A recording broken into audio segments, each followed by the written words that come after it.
ಅಂತೂ ಇಂತೂ ಮುಖ್ಯಮಂತ್ರಿ ಸ್ಥಾನದಿಂದ ಸಿದ್ದರಾಮಯ್ಯ ಕೆಳಗಿಳಿಯುವ ಸಮಯ ಬಂತು. ಹೈಕಮಾಂಡ್ ಮುಹೂರ್ತ ಫಿಕ್ಸ್ ಮಾಡ್ತು. 11 ಗಂಟೆಗೆ ಸಭೆ ಶುರುವಾಗುತ್ತೆ.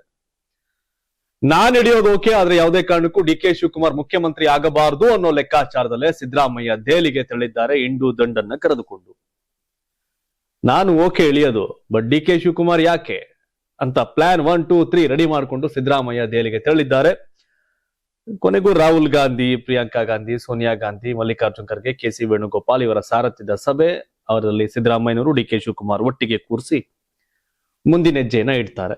ಹಾಗಾಗಿ ಸಿದ್ದರಾಮಯ್ಯ ನನಗೆ ದಕ್ಕದ್ದು, ನಾನು ಇಳಿಯೋ ಜಾಗದಲ್ಲಿ ಯಾವುದೇ ಕಾರಣಕ್ಕೂ ಡಿ.ಕೆ. ಶಿವಕುಮಾರ್ ಕೂರಬಾರದು ಅನ್ನೋ ಮನಸ್ಥಿತಿಯಲ್ಲೇ ತನ್ನ ತಂಡವನ್ನು ಕರ್ಕೊಂಡು ಹೋಗಿದ್ದಾರೆ.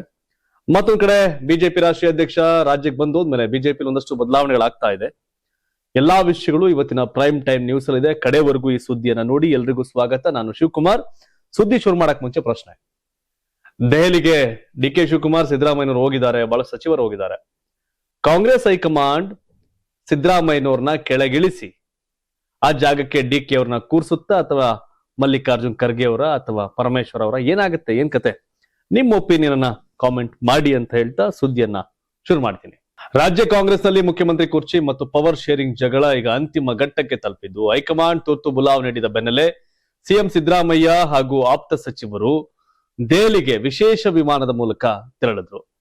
11 ಗಂಟೆಗೆ ಎಸಿಸಿ ಅಧ್ಯಕ್ಷ ಮಲ್ಲಿಕಾರ್ಜುನ್ ಖರ್ಗೆ ನಿವಾಸದಲ್ಲಿ ರಾಹುಲ್ ಗಾಂಧಿ ಹಾಗೂ ಕೆ.ಸಿ. ವೇಣುಗೋಪಾಲ್ ಸಮ್ಮುಖದಲ್ಲಿ ನಡೆಯಲಿರುವ ಹೈ ವೋಲ್ಟೇಜ್ ಸಭೆಯಲ್ಲಿ ಭಾಗಿಯಾಗಲಿದ್ದಾರೆ.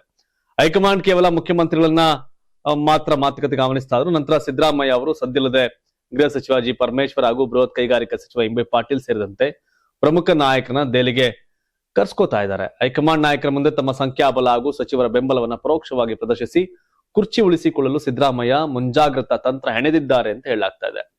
ಇದೇ ವೇಳೆ ದೆಹಲಿ ಫ್ಲೈಟ್ ಹತ್ತುವ ಮುನ್ನ ಮುಖ್ಯಮಂತ್ರಿಗಳು ಮತ್ತೊಂದು ಮಾತುದ ರಾಜಕೀಯ ದಳ ಉಳಿಸಿದ್ದು ತಮ್ಮ ಆಪ್ತ ಸಚಿವರಿಗೆ ಹೆಚ್ಚುವರಿ ಪವರ್ ನೀಡಿದ್ದಾರೆ. ದಿವಂಗತ ಡಿ ಸುಧಾಕರ್ ಅವರ ನಿಧನದಿಂದ ಖಾಲಿಯಾಗಿದ್ದ ಯೋಜನಾ ಹಾಗೂ ಸಾಂಖ್ಯಿಕ ಖಾತೆಯನ್ನ ಸಚಿವ ಕೆ ವೆಂಕಟೇಶ್ ಅವರಿಗೆ ಹಂಚಿಕೆ ಮಾಡಲಾಗಿದೆ.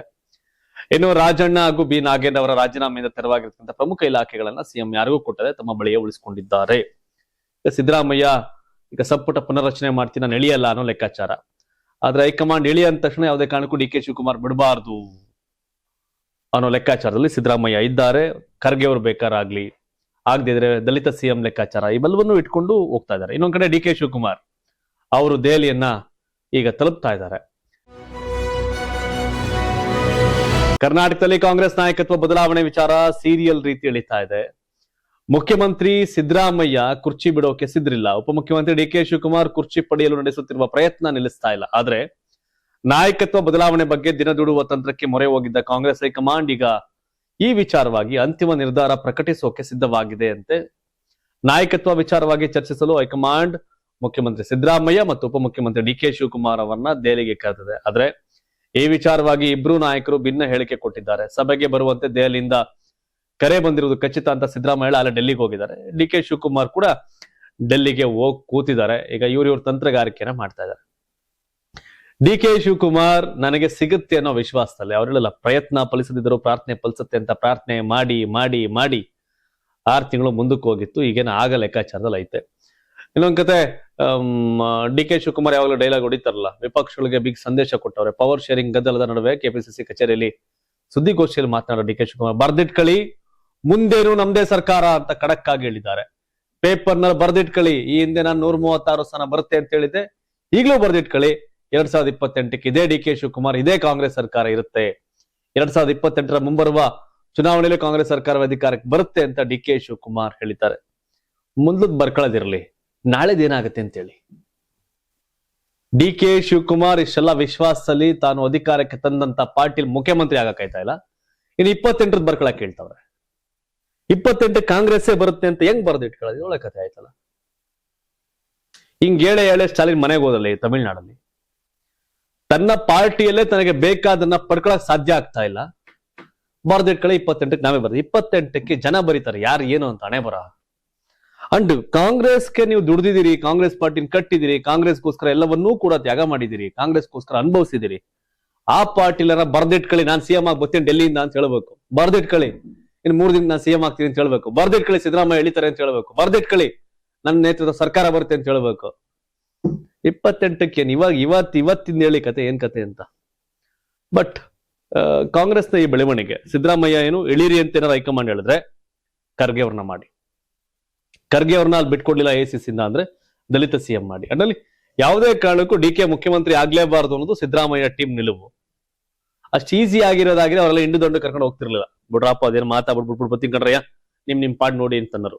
ಬಿಡಕ್ ರೆಡಿ ಇಲ್ಲ, ಅಖಾಡದಿಂದ ಆಚೆ ಹೋಗಕ್ಕೆ ಟಗರು ರೆಡಿ ಇಲ್ಲ. ಕನಕಪುರದ ಬಂಡೆ ನೋಡೋಣ ನಿಂತಿದೆ, ನೋಡ್ಬೇಕು ಅಂತ. ಇನ್ನೊಂದ್ ಕತೆ ಏನು,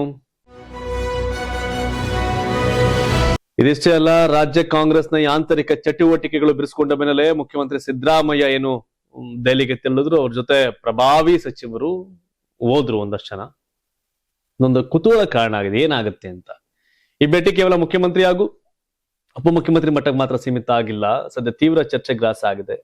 ಸಚಿವ ಸತೀಶ್ ಜಾರಕಿಹೊಳಿ ಹಾಗೆ ಪ್ರಿಯಾಂಕ್ ಖರ್ಗೆ ಅಂತ ಪ್ರಮುಖ ಸಚಿವರು ಕೂಡ ಈಗ ಸಿದ್ದರಾಮಯ್ಯ ಜೊತೆ ದೆಹಲಿಗೆ ತೆರಳಿದ್ದಾರೆ.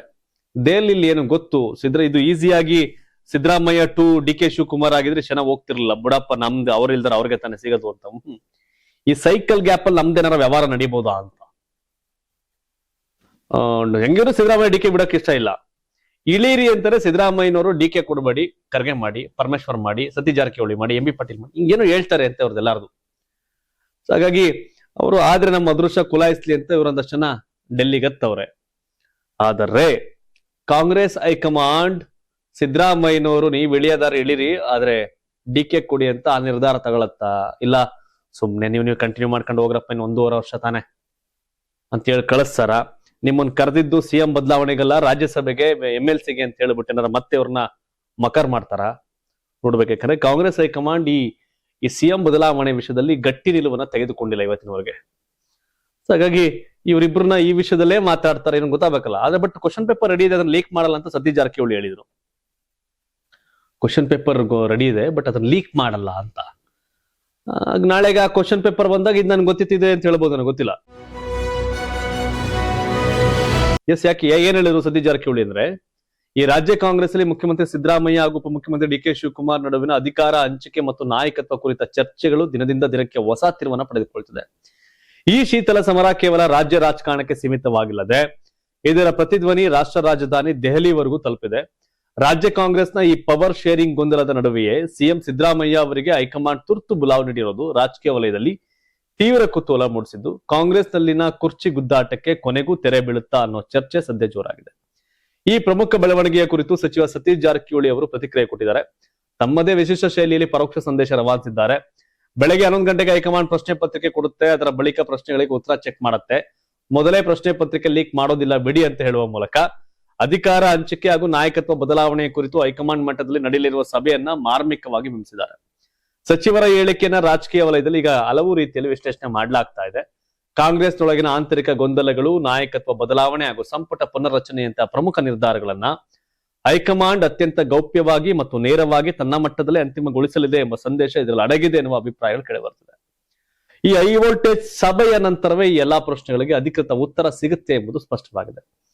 ನನಗೇನು ಕಾಂಗ್ರೆಸ್ ಹೈಕಮಾಂಡ್ ಅಷ್ಟೊಂದು ಸ್ಟ್ರಾಂಗ್ ಇದೆ ಅಂತ ಅನ್ಸ್ತಾ ಇಲ್ಲ. ನಾಳೆಗೂ ಇವ್ರನ್ನೇನಾರ DK ಶಿವಕುಮಾರ್ ಮೂಗಿಗೆ ತುಪ್ಪ ಸವರಿ ಸಿದ್ದರಾಮಯ್ಯನವ್ರು ಸಮಾಧಾನ ಮಾಡಿ ಕಳಿಸ್ತಾರೇನೋ ಅಂತ ಅನ್ಸಿದೆ. ಬದಲಾವಣೆ ಮಾಡುವಷ್ಟು ಸ್ಟ್ರಾಂಗ್ ಡಿಸಿಷನ್ ತಗೊಳ್ಳೋ ಕೆಪಾಸಿಟಿ ಕಾಂಗ್ರೆಸ್ ಅಲ್ಲಿ ಕಾಣ್ತಿಲ್ಲ. ಆದ್ರೂ ನೋಡ್ಬೇಕು, DK ಶಿವಕುಮಾರ್ ಏನೋ ವಿಶ್ವಾಸ ಇದೆ, ಸಿದ್ದರಾಮಯ್ಯನವ್ರಿಗೂ ವಿಶ್ವಾಸ ಇದೆ.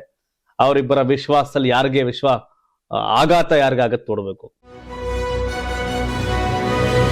ರಾಜ್ಯ ಕಾಂಗ್ರೆಸ್ ಅಲ್ಲಿ ಆಂತರಿಕ ಶಿಸ್ತು ಕಾಪಾಡುವ ನಿಟ್ಟಿನಲ್ಲಿ ಹೈಕಮಾಂಡ್ ಅತ್ಯಂತ ಕಠಿಣ ಹೆಜ್ಜೆಯನ್ನು ಏರಿಸಿದೆ. ಮತದಾರರ ಪಟ್ಟಿ ಪರಿಷ್ಕರಣೆ ಅಥವಾ SIR ಪ್ರಕ್ರಿಯೆ ಕುರಿತು KPCC ಕರೆದಿದ್ದ ಅತ್ಯಂತ ಪ್ರಮುಖ ಸಭೆಗೆ 100ಕ್ಕೂ ಹೆಚ್ಚು ಉಪಾಧ್ಯಕ್ಷರು ಮತ್ತು ಪ್ರಧಾನ ಕಾರ್ಯದರ್ಶಿಗಳು ಗೈರಾಗಿದ್ದ ಕಾರಣ ಅವರ ವಿರುದ್ಧ ಕಠಿಣ ಶಿಸ್ತು ಕ್ರಮ ಕೈಗೊಳ್ಳಲು ಕಾಂಗ್ರೆಸ್ ಗಂಭೀರ ನಿರ್ಧಾರ ಮಾಡಿದೆ. ರಾಜ್ಯ ಕಾಂಗ್ರೆಸ್ ಉಸ್ತುವಾರಿ ರಣದೀಪ್ ಸಿಂಗ್ ಸುರ್ಜೇವಾಲಾ ಮತ್ತು KPCC ಅಧ್ಯಕ್ಷ ಹಾಗೂ DCM DK ಶಿವಕುಮಾರ್ ಅವರ ನೇರ ಸೂಚನೆಯ ಮೇರೆಗೆ ಈ ಮಹತ್ವದ ಸಭೆಯನ್ನು ಆಯೋಜಿಸಲಾಗಿತ್ತು. ಬೆಂಗಳೂರು ಗ್ರಾಮಾಂತರ ಜಿಲ್ಲೆಯ ದೇವನಹಳ್ಳಿ ಹೊರವಲಯದ ಖಾಸಗಿ ಹೋಟೆಲ್ನಲ್ಲಿ KPCC ವತಿಯಿಂದ ಈ ವಿಶೇಷ ಸಂಘಟನಾ ಸಭೆ ನಡೆದಿತ್ತು. ಮುಂಬರುವ ಚುನಾವಣೆಗಳ ದೃಷ್ಟಿಯಿಂದ ಅತ್ಯಂತ ನಿರ್ಣಾಯಕವಾಗಿರ್ತಕ್ಕಂಥ SIR ಪ್ರಕ್ರಿಯೆಯ ಪ್ರಾಮುಖ್ಯತೆಯನ್ನ ಪದಾಧಿಕಾರಿಗಳಿಗೆ ಮನವರಿಕೆ ಮಾಡಿಕೊಡುವುದು ಮತ್ತು ತಳಮಟ್ಟದ ಪಕ್ಷವನ್ನ ಸಜ್ಜುಗೊಳಿಸುವುದು ಈ ಸಭೆಯ ಮುಖ್ಯ ಉದ್ದೇಶ ಆಗಿತ್ತು. ಆದ್ರೆ ಪಕ್ಷದ ಜವಾಬ್ದಾರಿಯುತ ಸ್ಥಾನಗಳಲ್ಲಿರುವ 100ಕ್ಕೂ ಹೆಚ್ಚು ಪ್ರಮುಖ ಪದಾಧಿಕಾರಿಗಳಿಗೆ ಸಭೆಗೆ ಬಾರದೆ ಬೇಜವಾಬ್ದಾರಿತನ ಪ್ರದರ್ಶನ ಮಾಡಿರೋದು ರಾಜ್ಯ ಉಸ್ತುವಾರಿ ಸುರ್ಜೇವಾಲಾ ಅವರ ತೀವ್ರ ಅಸಮಾಧಾನಕ್ಕೆ ಮತ್ತು ಆಕ್ರೋಶಕ್ಕೆ ಕಾರಣವಾಗಿದೆ. ಸಭೆಯಲ್ಲಿ ಗೈರಾದವರ ವಿರುದ್ಧ ಕೆಂಡಾಮಂಡಲರಾದಂತಹ ರಣದೀಪ್ ಸಿಂಗ್ ಸುರ್ಜೇವಾಲಾ ಅವರು SIR ಸಭೆಯ ಕನಿಷ್ಠ ಗಂಭೀರತೆಯನ್ನು ಅರ್ಥ ಮಾಡಿಕೊಳ್ಳದ ಇಂತಹ ನಾಯಕರು ಇನ್ನು ಪಕ್ಷಕ್ಕೆ ಏನ್ ಕೆಲಸ ಮಾಡ್ತಾರೆ ಅಂತ ಬಹಿರಂಗವಾಗಿ ಪ್ರಶ್ನೆ ಮಾಡೋದು. ಅಷ್ಟೇ ಅಲ್ಲದೆ ಸಭೆಗೆ ಗೈರು ಹಾಜರಾಗಿ ಪಕ್ಷದ ಶಿಸ್ತು ಉಲ್ಲಂಘಿಸಿರ್ತಕ್ಕಂಥ ಎಲ್ಲಾ ಉಪಾಧ್ಯಕ್ಷರು ಮತ್ತು ಪ್ರಧಾನ ಕಾರ್ಯದರ್ಶಿಗಳನ್ನ ತಕ್ಷಣವೇ ಪಕ್ಷದಿಂದ ಅಧಿಕೃತ ಹುದ್ದೆಗಳಿಂದ ಕಿತ್ತೊಗೆಯುವಂತೆ ಕೆಪಿಸಿಸಿ ಅಧ್ಯಕ್ಷರು ಖಡಕ್ ಆದೇಶ ಕೊಟ್ಟಿದ್ದಾರೆ ಎನ್ನಲಾಗಿತ್ತು. ಈ ಬೆಳವಣಿಗೆ ಕೈಪಾಳ್ಯದಲ್ಲಿ ಭಾರಿ ಸಂಚಲನ ಮೂಡಿಸಿದೆ. ಜವಾಬ್ದಾರಿ ಕೊಡೋದು ನಿಭಾಯಿಸಿ ಅಂತ, ಜವಾಬ್ದಾರಿಯಿಂದ ಜಾರ್ಖಂಡ್ರೆ ಹಂಗೆ ಕಳಿಸ್ಬೇಕು. ಒಳ್ಳೇದೇ, ಆ ಪಾರ್ಟಿ ದೃಷ್ಟಿಯಿಂದ ಶಿಸ್ತಲ್ಲಿ ಇರ್ಬೇಕಪ್ಪ, ಒಳ್ಳೇದಿದೆ, ಅದಲ್ಲೇನಿಲ್ಲ. ಇನ್ನು ಮಾಜಿ ಪ್ರಧಾನಿ HD ದೇವೇಗೌಡ ಅವರನ್ನ ಜೆಡಿಎಸ್ ಬಿಜೆಪಿ ಮೈತ್ರಿ ಪಕ್ಷದ ಜಂಟಿ ಅಭ್ಯರ್ಥಿಯನ್ನಾಗಿ ಮುಂಬರುವ ರಾಜ್ಯಸಭಾ ಚುನಾವಣೆಯಲ್ಲಿ ಕಣಕ್ಕಿಳಿಸಲಾಗುತ್ತೆ ಎಂಬ ಊಹಾಪೋಹಗಳಿಗೆ ಕೇಂದ್ರ ಸಚಿವ HD ಕುಮಾರಸ್ವಾಮಿ ಅವರು ತೆರೆ ಎಳೆದಿದ್ದಾರೆ. ಬೆಂಗಳೂರಿನ JP ಭವನದಲ್ಲಿ ಸುದ್ದಿಗಾರರೊಂದಿಗೆ ಮಾತನಾಡಿದ ಅವರು, ರಾಜ್ಯಸಭಾ ಚುನಾವಣೆಯ ಸ್ಪರ್ಧೆ ಕುರಿತು ದೇವೇಗೌಡರಾಗ್ಲಿ ಅಥವಾ ನಾನಾಗ್ಲಿ ಯಾರ ಜೊತೆಯೂ ಯಾವುದೇ ರೀತಿಯ ಚರ್ಚೆ ನಡೆಸಿಲ್ಲ. ಸದ್ಯ ಮಾಧ್ಯಮಗಳಲ್ಲಿ ಬರುತ್ತಿರುವ ಸುದ್ದಿಗಳನ್ನ ನಾವು ನೋಡುತ್ತಿದ್ದೇವೆ ಅಷ್ಟೇ ಅಂತ ಸ್ಪಷ್ಟಪಡಿಸಿದರು. ದೇವೇಗೌಡರ ರಾಜ್ಯಸಭೆ ಪ್ರವೇಶದ ಕುರಿತು ಮುಂದುವರೆದು ಮಾತನಾಡಿದ HDK, ದೇವೇಗೌಡರು ದೇಶದ ಹಿರಿಯ ನಾಗರಿಕರಾಗಿದ್ದು ಅವರು ರಾಜ್ಯಸಭೆಯಲ್ಲಿ ಇರಬೇಕಾದ ಅವಶ್ಯಕತೆ ಇದೆ ಅಂತ ದೆಹಲಿಯವರಿಸುವ ತೀರ್ಮಾನ ಮಾಡಿಕೊಂಡ್ರೆ ಅದು ಅವರಿಗೆ ಬಿಟ್ಟ ವಿಚಾರ. ಅದನ್ನ ಹೊರತುಪಡಿಸಿ ನಾವು ಇನ್ನೊಬ್ಬರ ಅವಕಾಶವನ್ನ ತಪ್ಪಿಸಿ ದೇವೇಗೌಡರಿಗೆ ಸ್ಥಾನ ಕೊಡಿ ಅಂತ ಯಾರ ಮುಂದೆಯೂ ಕೇಳಲು ಹೋಗೋದಿಲ್ಲ ಅಂತ ಮಾರ್ಮಿಕವಾಗಿ ನುಡಿದ್ರು. ಆ ಮೂಲಕ ಮೈತ್ರಿ ಪಕ್ಷದ ಅಭ್ಯರ್ಥಿ ಆಯ್ಕೆ ಪ್ರಕ್ರಿಯೆಯನ್ನ ದೆಹಲಿ ನಾಯಕರ ಅಂಗಳಕ್ಕೆ ಹಾಕಿದ್ರು. ಇದೇ ವೇಳೆ ರಾಜ್ಯದಲ್ಲಿ ಚರ್ಚೆ ಆಗುತ್ತಿರುವ ಮತದಾರರ ಪಟ್ಟಿಯ ವಿಶೇಷ SIR ವಿಚಾರವಾಗಿ ಕಾಂಗ್ರೆಸ್ ಸರ್ಕಾರದ ವಿರುದ್ಧ ಕುಮಾರಸ್ವಾಮಿ ತೀವ್ರ ಆಕ್ರೋಶವನ್ನ ವ್ಯಕ್ತಪಡಿಸಿದರು. ರಾಜ್ಯ ಸರ್ಕಾರ ತನ್ನ ಆಡಳಿತಾತ್ಮಕ ವೈಫಲ್ಯಗಳನ್ನ ಮುಚ್ಚಿಕೊಳ್ಳಲು ಹಾಗೂ ಜನರ ಗಮನವನ್ನ ಬೇರೆಡೆಗೆ ಸೆಳೆಯಲು ಇಂತಹ ಕೃತ್ಯ ಮತ್ತು ಅಪಪ್ರಚಾರ ಮಾಡ್ತಿದೆ ಅಂತ ಗಂಭೀರ ಆರೋಪ ಮಾಡಿದ್ರು. ದೇವೇಗೌಡರು ರಾಜ್ಯಸಭೆಗೆ ಬರಬೇಕು ಅಂತ ಬಿಜೆಪಿ ಅವ್ರಿಗೆ ಸರ್ ಆಯ್ಕೆ ಮಾಡ್ತಾರೆ, ಬಟ್ ಅದ್ ನಮ್ದೇನಿಲ್ಲ, ನಾವೇನ್ ಕೇಳಿಲ್ಲ ಅಂತ. ಕೇಳಕ್ಕೂ ಆ ನಂಬರ್ ಇಲ್ಲ. ಸೊ ಹಾಗಾಗಿ ಅವ್ರಿಗೂ ಗೊತ್ತು ಯಾವ್ದು ಕೇಳಬೇಕು ಯಾವ್ದು ಕೇಳಬಾರ್ದು ಅಂತ ನೋಡಿ ಕೇಳ್ತಾರೆ ದಳದವ್ರು.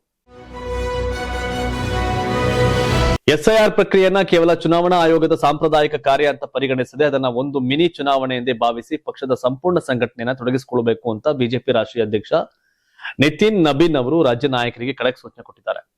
ಹೈ ವೋಲ್ಟೇಜ್ ಸಭೆಯಲ್ಲಿ ರಾಜ್ಯಾದ್ಯಂತ SIR ಪ್ರಕ್ರಿಯೆಗೆ ಸಂಬಂಧಿಸಿದಂತೆ ಪಕ್ಷ ಇದುವರೆಗೆ ನಡೆಸಿರುವ ಸಿದ್ಧತೆಗಳ ವರದಿಯನ್ನ ರಾಷ್ಟ್ರೀಯ ಅಧ್ಯಕ್ಷರು ಕೂಲಂಕುಷವಾಗಿ ಪರಿಶೀಲನೆ ನಡೆಸಿದರು. ಈ ವೇಳೆ ಮಾಹಿತಿ ನೀಡಿದ ರಾಜ್ಯ ಪ್ರಧಾನ ಕಾರ್ಯದರ್ಶಿ P ರಾಜೀವ್ ಅವರು, ಈಗಾಗಲೇ ರಾಜ್ಯದ ಬಹುತೇಕ ಸಂಘಟನಾ ಜಿಲ್ಲೆಗಳಲ್ಲಿ SIR ಸಮಿತಿಗಳನ್ನು ರಚಿಸಲಾಗಿದ್ದು ವಿವಿಧ ಹಂತದ ಪೂರ್ವಭಾವಿ ಸಭೆಗಳನ್ನ ಯಶಸ್ವಿಯಾಗಿ ನಡೆಸಲಾಗಿದೆ ಅಂತ ವಿವರಿಸಿದರು. ಇದಕ್ಕೆ ಪ್ರತಿಕ್ರಿಯಿಸಿದ ನಿತಿನ್ ನಬೀನ್, ಕೇವಲ ಸಮಿತಿ ರಚನೆಗೆ ಸೀಮಿತವಾಗದೆ ತಳಮಟ್ಟದಲ್ಲಿ ಕೆಲಸ ಆಗಬೇಕು. ತಕ್ಷಣವೇ ಎಲ್ಲಾ ಶಾಸಕರು ಹಾಗೂ ವಿಧಾನ ಪರಿಷತ್ ಸದಸ್ಯರನ್ನ ಒಳಗೊಂಡಂತ ವಿಶೇಷ ಸಭೆಗಳನ್ನ ಆಯೋಜಿಸಿ ಅತ್ಯಂತ ಸಣ್ಣ ವಿಷಯಗಳನ್ನ ಗಂಭೀರವಾಗಿ ಪರಿಗಣಿಸಬೇಕು ಅಂತ ಸಲಹೆ ನೀಡಿದರು. ಕಾಂಗ್ರೆಸ್ ಪಕ್ಷದ ವೈಫಲ್ಯ ಮಾತ್ರದಿಂದಲೇ 2022ರ ವಿಧಾನಸಭೆ ಚುನಾವಣೆಯಲ್ಲಿ ಬಿಜೆಪಿ ಗೆಲುವು ಸಾಧಿಸುತ್ತದೆ ಎಂದು ಊಹಿಸಬಾರದು ಅಂತ ಹೇಳಿದ್ರು. ಪಕ್ಷದ ಒಳ ಸಂಘಟನೆ ಮತ್ತು ಜನಸಂಪರ್ಕವನ್ನ ಬಲಪಡಿಸುವ ಅಗತ್ಯವನ್ನ ಅವರು ವಿಶೇಷವಾಗಿ ಒತ್ತಿ ಹೇಳಿದರು.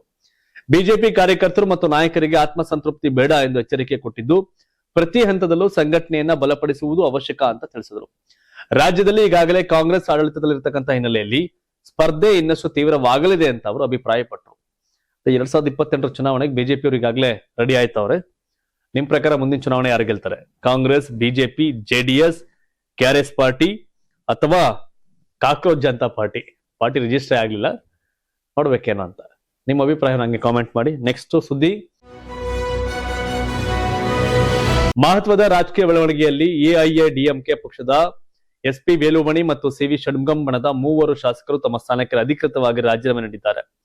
ಮರಗತಂ ಕುಮಾರವೇಲ್ ಜಯಕುಮಾರ್ ಸತ್ಯಭಾಮ ಅವರು ತಮಿಳುನಾಡು ವಿಧಾನಸಭೆಯ ಸ್ಪೀಕರ್ JCD ಪ್ರಭಾಕರ್ ಅವರನ್ನ ಭೇಟಿಯಾಗಿ ತಮ್ಮ ರಾಜೀನಾಮೆ ಪತ್ರಗಳನ್ನು ಸಲ್ಲಿಸಿದ್ದಾರೆ. ರಾಜೀನಾಮೆ ನೀಡಿರುವ ಈ 3 ಶಾಸಕರು ಸಚಿವ ಅದವ್ ಅರ್ಜುನ್ ಅವರನ್ನ ಭೇಟಿಯಾಗಿ TVK ಸೇರಿದರು. ಇದರೊಂದಿಗೆ ತಮಿಳುನಾಡು ವಿಧಾನಸಭೆಯಲ್ಲಿ ಇನ್ನೂ 3 ಸ್ಥಾನಗಳು ಖಾಲಿಯಾಗಿವೆ. ಸಿಎಂ ವಿಜಯ್ ರಾಜೀನಾಮೆ ನಂತರ ತಿರುಚಿ ಪೂರ್ವ ಕ್ಷೇತ್ರವು ಮೊದಲೇ ಖಾಲಿಯಾಗಿತ್ತು. ಇತ್ತೀಚಿನ ತಮಿಳುನಾಡು ವಿಧಾನಸಭೆ ಚುನಾವಣೆಯ ನಂತರ AIADMKಯಲ್ಲಿ ತೀವ್ರ ಆಂತರಿಕ ಕಲಹ ಏರ್ಪಟ್ಟಿದೆ. ಪಕ್ಷದ ಪ್ರಧಾನ ಕಾರ್ಯದರ್ಶಿ ಎಡಪ್ಪಾಡಿ K ಪಳನಿಸ್ವಾಮಿ ಅವರ ವಿರುದ್ಧ ಬಂಡಾಯ ಎದ್ದಿರತಕ್ಕಂಥ SP ವೇಲುಮಣಿ ಮತ್ತು CV ಷಣ್ಮುಗಂ ನೇತೃತ್ವದ ಸುಮಾರು 30 ಶಾಸಕರ ಗುಂಪು ನಟ ರಾಜಕಾರಣಿ ವಿಜಯ್ ಅವರ TVK ಸರ್ಕಾರಕ್ಕೆ ಬೆಂಬಲ ಘೋಷಿಸಿತ್ತು.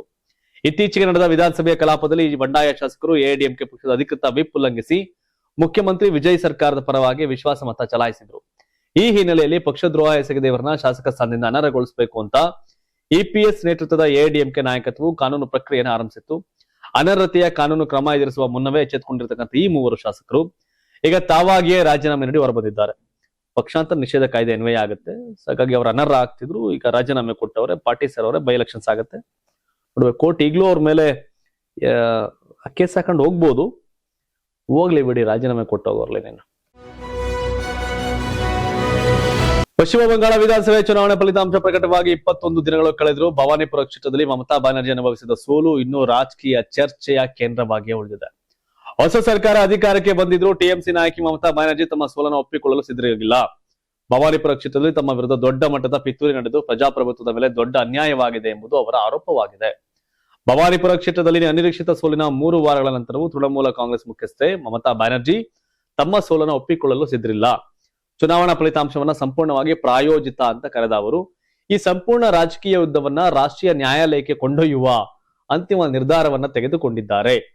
ಮಮತಾ ಬ್ಯಾನರ್ಜಿ ಭವಾನಿಪುರ ಕ್ಷೇತ್ರದಲ್ಲಿ ಹಲವು ವರ್ಷಗಳಿಂದ ಪ್ರತಿನಿಧಿಸಿದ್ದಾರೆ. 2011ರಿಂದ ಈ ಕ್ಷೇತ್ರವನ್ನ ತಮ್ಮ ಬಲವಾದ ಕೋಟೆಯಾಗಿ ಉಳಿಸಿಕೊಂಡಿದ್ದವರು ಈ ಬಾರಿ ಫಲಿತಾಂಶವನ್ನ ಜನರ ತೀರ್ಮಾನವೆಂದು ಅಲ್ಲ, ಆಡಳಿತಾತ್ಮಕ ಕುತಂತ್ರ ಅಂತ ವಿವರಿಸುತ್ತಿದ್ದಾರೆ.